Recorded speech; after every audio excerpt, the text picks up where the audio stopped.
Picture a human from 50,000 years ago, standing beside you. Strip away the modern context, the clothes, the technology. The uncomfortable truth is, you'd barely tell them apart. Same frame, same mind, essentially identical. Yet, the device you're watching this on didn't exist 5 years ago. Our technology evolves exponentially, while our physical form has remained frozen for millennia. This is a profound mystery. Evolution is constant in nature. Bacteria adapt in months. Birds change within decades. Yet for modern humans, around 50,000 years ago, the dramatic physical transformations simply stopped. For millions of years prior, our ancestors changed rapidly. Brains tripled in size. We walked upright, lost body hair, developed complex hands and speech.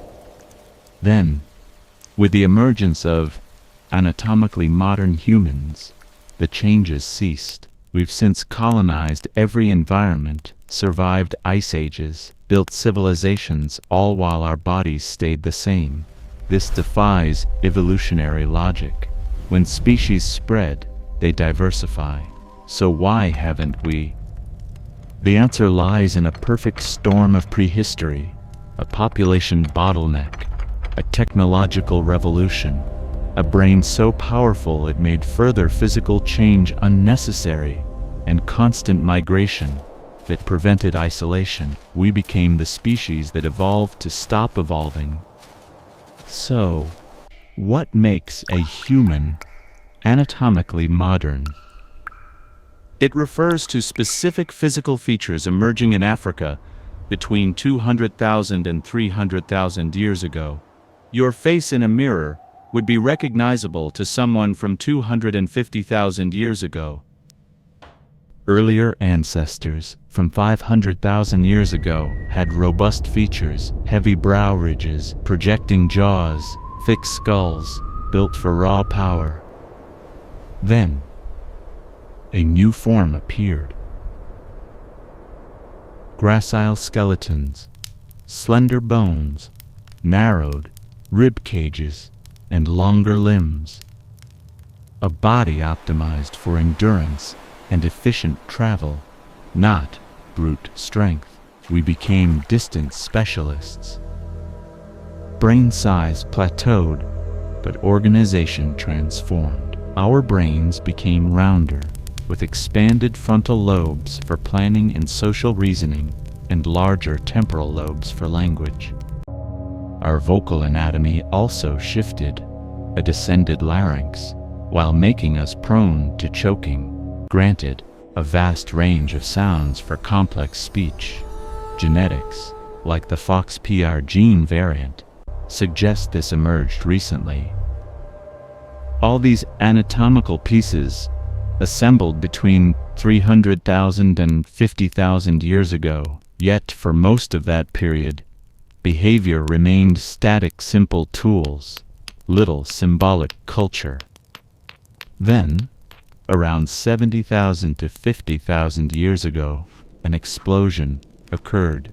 Cave art, carved figurines, jewelry, sophisticated tools, trade networks, and ritual burials. This cognitive revolution marked the dawn of behavioral modernity. The physical changes came first, setting the stage. The brain was finally ready. The final neural connections enabling modern cognition took longer to evolve. Imagine building a computer with all its hardware. It remains inert until the operating system boots. The anatomical changes from 300,000 to 100,000 years ago provided the hardware.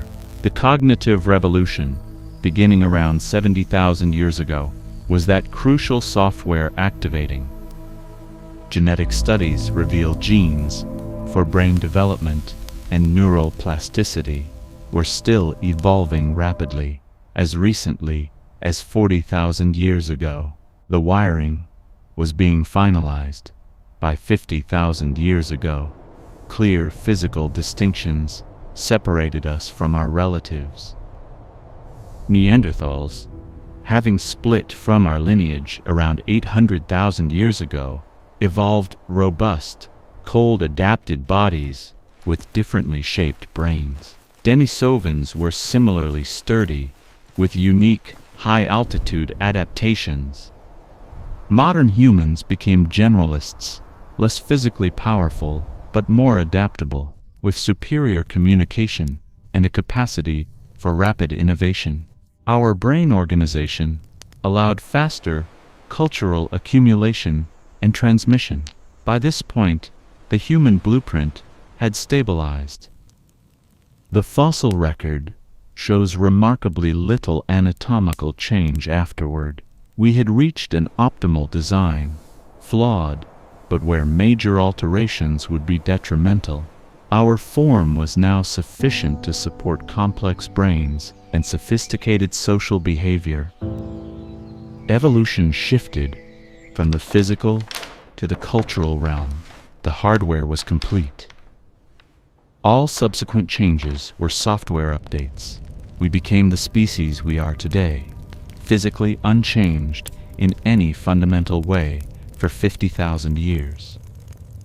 Now, picture yourself 74,000 years ago. Your ancestors had endured countless hardships, developing larger brains and symbolic thought. Then, Mount Toba exploded, the largest volcanic eruption in 2 million years. It ejected enough material to bury Texas under 5 feet of ash. While those near the volcano perished, the true catastrophe was global. Ash filled the stratosphere, dimming the sun and plunging the world into a volcanic winter for 6 years. Temperatures dropped 3 to 5 C, triggering ecological collapse, drought, and famine. The archaeological record turns grim. Long-occupied sites fall silent. The genetic evidence is stark. All modern humans descend from a tiny founder population that survived this period, perhaps only 1,000 to 5,000 breeding pairs. This is a population bottleneck, dramatically reducing our genetic diversity. Evolution requires raw material. A small population offers limited genetic combinations. The survivors weren't necessarily the fittest, just the fortunate. Their traits became the foundation for all future humanity. The bottleneck essentially froze human physical evolution. Modern anatomy had emerged around 200,000 years ago. Toba struck just as these features solidified, locking in the modern human form before our global dispersal. This event narrowed our genetic toolkit, making major physical changes far more difficult. Toba wasn't the only bottleneck during the Ice Age, but it was the most profound, cementing our physical destiny just as our cultural journey was about to begin. Between 70,000 and 10,000 years ago, the planet's cycles of glaciation created a series of evolutionary bottlenecks. As ice sheets advanced, human populations contracted into isolated refuges, with some groups dwindling to mere hundreds. Each warming period allowed survivors to expand, but each contraction filtered the human genome further, stripping away genetic diversity. This process left our species remarkably uniform. Any two humans share 99.9% of their DNA, with all visible differences arising from a tiny fraction of our genome. This homogeneity locked our fundamental body plan in place. Yet, this constraint sparked a different kind of evolution. We developed culture, a system of learned information that spread faster than genes. Culture allowed us to adapt without physical change. We used clothing to survive any climate, fire and cooking to transform our food and shrink our digestive systems, and tools to become apex predators without natural weapons. The Selective pressures for biological adaptations vanished, outsourced to our innovations. The survivors of those icy bottlenecks were not just lucky, they were the clever ones who could innovate and teach. The bottleneck froze our bodies, but it catalyzed the rise of our minds, enabling us to change the world, instead of waiting for the world to change us. The moment our ancestors crafted better tools, raw strength became less vital for survival. The ancient arms race shifted from biology to technology. Shelter construction followed the same path, while animals evolved thick fur or specialized kidneys to endure climate. We built houses. A well-made structure created a controlled microenvironment, shielding us from rain, wind, and predators. This meant physical adaptations for specific climates became unnecessary. You didn't need thick fat for winter if you could build an insulated dwelling and maintain a fire. Survival favored not the best physical adaptations, but the best builders. Cultural knowledge about construction became more valuable than genetic tolerance. The most transformative innovation, however, was cooperative hunting and food sharing. In nature, hunting prowess is an individual trait directly rewarded by natural selection. But humans learned to hunt in coordinated groups, with different individuals playing different roles. You didn't need to personally take down a mammoth. You needed to be part of a group that could. Archaeological evidence from 400,000 years ago shows large animals being processed and meat distributed among families. Systematic sharing based on complex social rules. This changed everything. Individual strength mattered less than maintaining good relationships. Your reputation for fairness and reciprocity became paramount. Natural selection began favoring social intelligence, the ability to read intentions, maintain alliances, and remember obligations. The pressure shifted from body to mind, from muscle to culture. Then came language, cementing cultures. Victory. It allowed us to share complex information instantly and preserve it across generations without genetic change. A person could explain not just what to do, but why, describing distant events, teaching abstract concepts, or passing on refined techniques. The accumulated survival knowledge of thousands became available to all. You didn't need to personally discover which plants were poisonous. That hard-learned lesson was preserved in cultural memory. This caused an exponential acceleration in cultural evolution. Each generation inherited ancestral knowledge, added innovations, and passed on an expanded toolkit. Meanwhile, biological evolution moved at a glacial pace. Genetic changes require hundreds of generations. Cultural changes can spread in a single conversation. Culture won overwhelmingly. This created a self-reinforcing cycle that locked our physical evolution in place. Better cultural solutions reduce selective pressure for physical adaptations, slowing our bodily evolution. But the slower our bodies evolved, the more we relied on culture, leading us to invest even more in developing it, further reducing the need for physical change. By 50,000 years ago, this process was complete.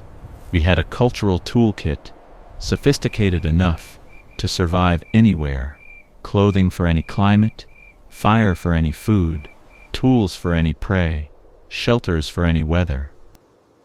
We had evolved ourselves out of biological evolution, escaping nature's ancient tyranny.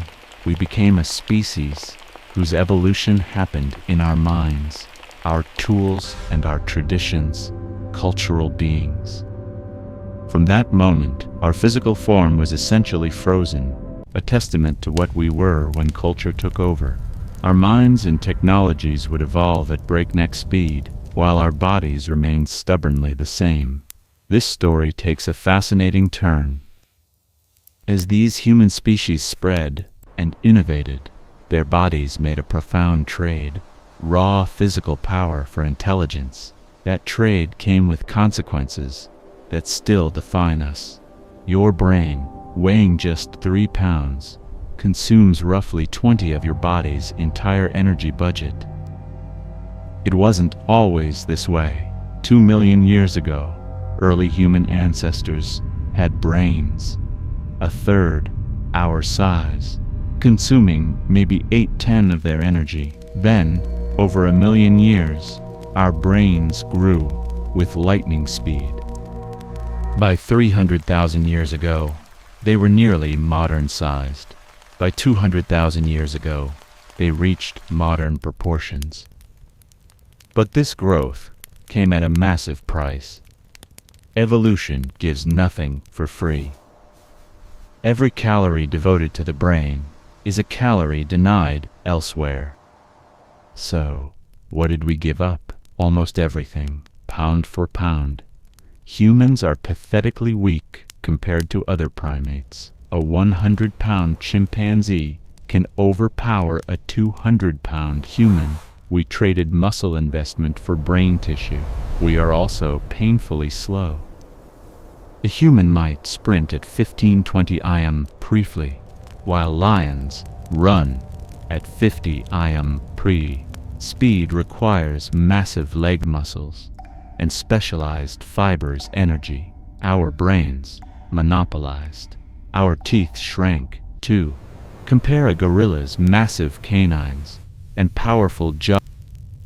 Maintaining such weaponry requires significant energy, which went to our brains instead. Our digestive systems also shrunk. Unlike primates, with huge guts for processing tough plants, we have relatively small intestines, making us dependent on cooking, but freeing energy for the brain.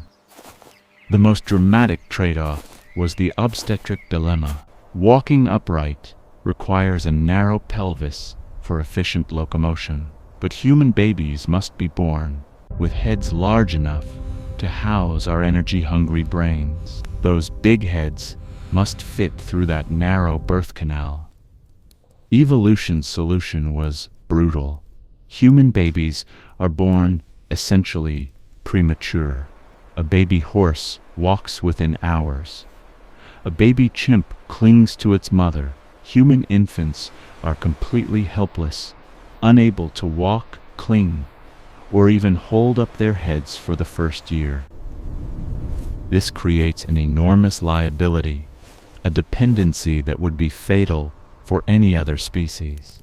A human infant is profoundly helpless, requiring years of constant care, a staggering metabolic burden. How did we survive this disadvantage? Through social cooperation. We developed cooperative breeding, where entire communities, grandparents, siblings, others, shared the immense cost of raising our big-brained, dependent young. Pair bonding and paternal investment further offset this cost. We traded physical prowess for intelligence, then used that intelligence to build the social structures necessary to support our extended, learning-filled childhoods. We became obligately cooperative. A lone human family in the ancient world would not have survived.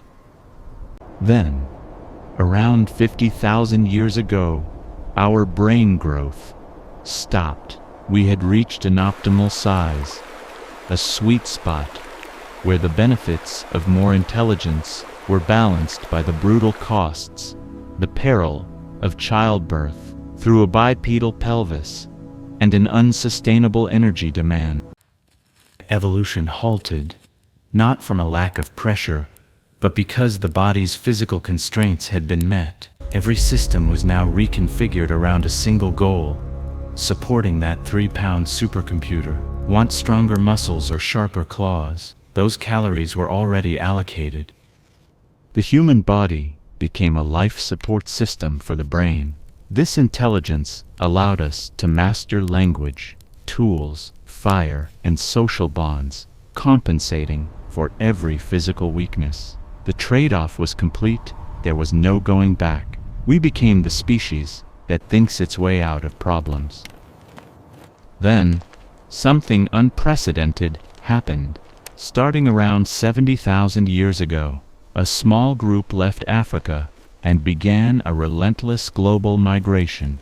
They never stopped moving, trading, and mixing. This constant gene flow, the exchange of genetic material across vast distances, prevented isolated populations from diverging. Unique adaptations were diluted by new arrivals before they could solidify. Archaeological evidence shows tools and materials spreading across continents in mere centuries, proving people were moving with them. Furthermore, these migrating humans encountered other species, like Neanderthals and Denisovans, and interbred.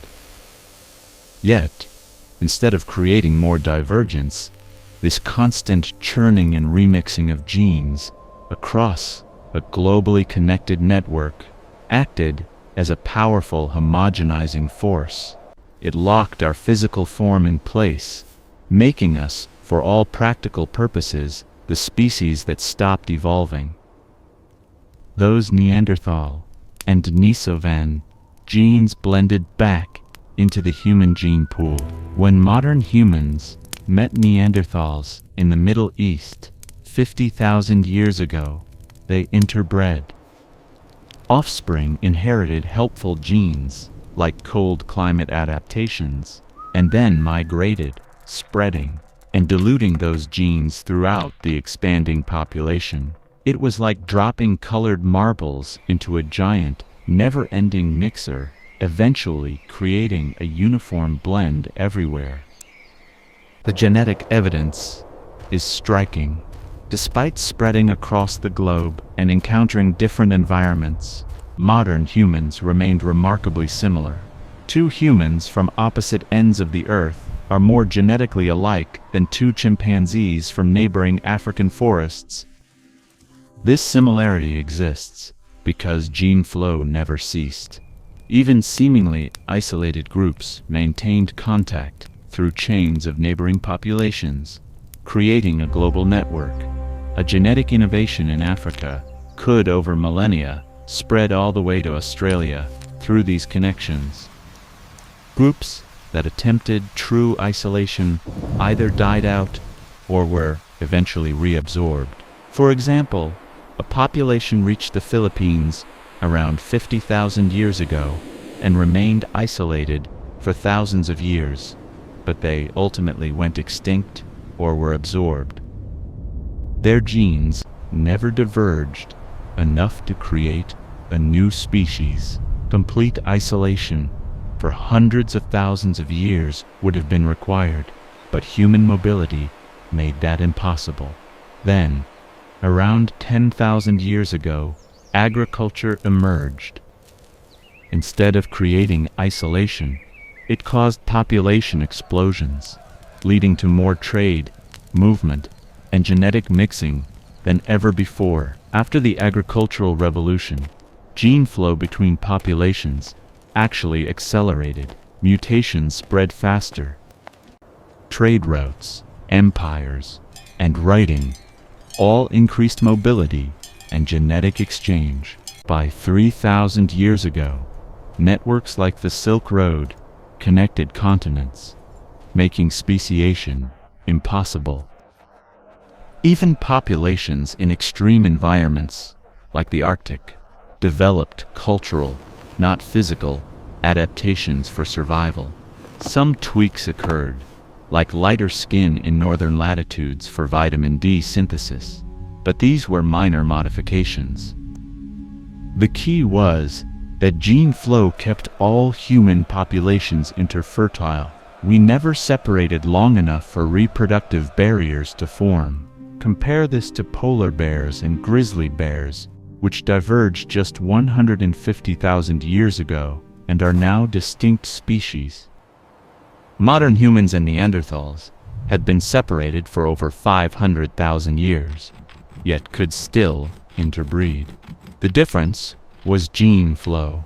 Neanderthals lived in small, isolated groups, while modern humans lived in large, interconnected networks. By 50,000 years ago, this pattern was locked in. Human populations were too mobile and interconnected for significant physical divergence. We conquered spatiation not through biological adaptation, but through social and technological innovation. Our ability to communicate and trade across vast distances meant we would remain one species, forever mixing. But then the story takes an unexpected turn. The relentless natural selection that shaped us for millions of years began to grind to a halt. Humans did something unprecedented. We reversed evolution's fundamental equation. We stopped adapting to the environment and made the environment adapt to us. This shift started subtly, with thousands of small innovations over millennia, each reducing the pressure of natural selection. Consider predation. For most of our history, we were prey. The fossil record shows human bones with leopard bite marks and hyena damage. This created intense selective pressure for better threat detection and reflexes. But then, humans began living in larger, coordinated groups, armed with tools. By 50,000 years ago, archaeological evidence shows fewer signs of predator attacks at campsites. We had removed ourselves from the menu through social and technological innovation, not physical evolution. The life or death pressure of predation vanished. Next, food security. For most animals, starvation is a powerful selective force, shaping metabolic efficiency and fat storage. Early humans evolved incredible metabolic flexibility through millions of years of feast and famine. But then, we developed systematic hunting techniques and food preservation, like using fire to smoke meat or ice to freeze it. A single mammoth hunt could feed a group for weeks. The intense selective pressure of starvation dramatically lessened. We had built a buffer between our bodies and environmental scarcity, fundamentally altering the rules of our own evolution. By 50,000 years ago, humans achieved unprecedented food security through elaborate storage systems, shifting survival from physical endurance to social and cognitive skills. Remembering cache locations and maintaining group relationships became more vital than a perfect metabolism. Simultaneously, humans mastered portable climate control, fire, tailored clothing, and constructed shelters allowed them to colonize frozen steppes and tropical forests without needing biological adaptations like thick fur or better cooling systems. They changed their environment instead of their bodies. Perhaps the most revolutionary change was social care. Archaeological evidence reveals healed injuries and individuals surviving into old age with disabilities, proof that humans were feeding and protecting vulnerable group members. This care altered evolutionary pressures. Being a valuable storyteller or tool maker could now compensate for physical limitations. Sexual selection also transformed. With the rise of pair bonding, traits like cooperation and resource sharing became advantages, reducing physical competition and decreasing size differences between males and females. Predation faded, starvation reduced, climate was controlled, and the vulnerable were protected. Success now depended on tools, social networks, and knowledge, not optimized bodies. Humans created a stable bubble where cultural adaptation outpaced genetic change, yet evolution hasn't stopped. It has become subtle. Consider lactose tolerance. Mutations allowing adults to digest milk spread rapidly in dairy farming societies, a clear genetic response to cultural innovation. Similarly, Tibetan populations carry a gene variant from Denisovans that provides high-altitude adaptation, maintaining normal oxygen levels where others would fail. These are refinements to the same essential machine, proving that while our physical evolution slowed, it never truly ceased. Tens of thousands of years ago, interbreeding with Denisovans gifted some of our ancestors a gene for high-altitude survival. While most populations lost this trait, in Tibet, natural selection strongly favored it. Today, around 87% of Tibetans carry it, a clear case of evolution through interbreeding and selection, all within the last 30,000 years. Disease resistance reveals another powerful force. The CCR, or Delta Sanzarad mutation, common in Europeans, provides resistance to HIV, but it spread centuries ago, likely because it offered protection against historical plagues like smallpox or the Black Death. This shows how disease pressure drives rapid evolutionary change, leaving signatures like malaria resistance in African populations or tuberculosis resistance in Europeans. These are real genetic differences, yet they are refinements, metabolic tweaks, and immune adjustments, not changes to our fundamental body plan. For a visible change, consider blue eyes. Between 6,000 and 10,000 years ago, a single individual near the Black Sea was born with a mutation that reduced iris melanin. Every blue-eyed person today descends from that one ancestor, with no survival advantage, in fact, a slight disadvantage in sunny climates. Its spread is attributed to sexual selection. People found the novel trait attractive, making it memorable and desirable in small populations.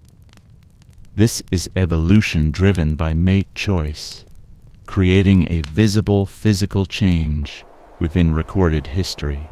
We can even observe recent changes. More people are born without wisdom teeth, an adaptation to our smaller jaws from softer diets. While not a strong selective pressure, avoiding dental problems offers a slight advantage that accumulates over generations. Other minor shifts include average height increases, mostly from better nutrition, and subtle changes in skull shape or hand proportions. These are examples of microevolution, fine-tuning existing systems, not creating new ones. Contrast this with the transformations between 2 million and 200,000 years ago, when brain size tripled and skeletal structure was rebuilt. Such macroevolution requires immense time, hundreds of thousands to millions of years, along with consistent selective pressure, genetic drift, and isolation. If 50,000 years since we became fully modern is a mere blink in evolutionary terms, humans are still evolving. Mutations appear and spread based on reproductive success. Future humans may have different genetic profiles, more lactose tolerance, new immune variants, or metabolic shifts, but they will not look fundamentally different or possess new capabilities unless something dramatic changes.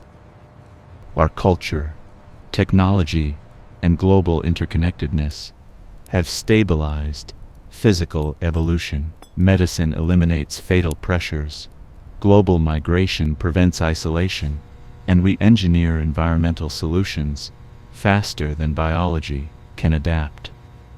Some speculate about directed evolution through genetic engineering, but that is design, not natural selection.